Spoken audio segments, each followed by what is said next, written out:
Television খুললে দেখা যাবে এমন কিছু ঘটনা।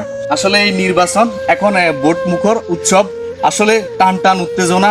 আসলে ভোটাররা ভোট দিতে যাচ্ছে, কিছু জায়গায় ভোট হচ্ছে, কিছু জায়গায় ভোট একটু সমস্যা হচ্ছে।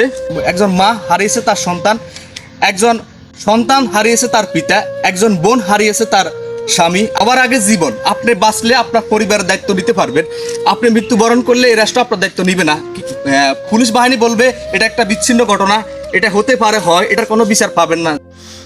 দল আসবে, দল যাবে, ক্ষমতা আসবে, ক্ষমতা যাবে, কিন্তু মানুষের জীবন গেলে সেই জীবন আর ফিরে আসবে না।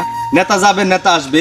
আসলে তবুও কিছু মানুষ বুঝে না। নোয়াখালীতে 48টি কেন্দ্র ঝুঁকিপূর্ণ হচ্ছে, কেউ মিষ্টি খাচ্ছে, কেউ আনন্দ করতেছে। চায় না আর কোনো মায়ের বুক খালি হোক, চায় না আর কোনো বোনের বুক খালি হোক, চায় না কোনো সন্তানের কান্নার চোখে পানি জড়ুক। আসলে সবাই মিলেমিশে নির্বিঘ্নে যেন ভোট কেন্দ্র, ভোটের শেষে যেন আনন্দ করে সবাই মিলেমিশে যেন বসবাস করতে পারি।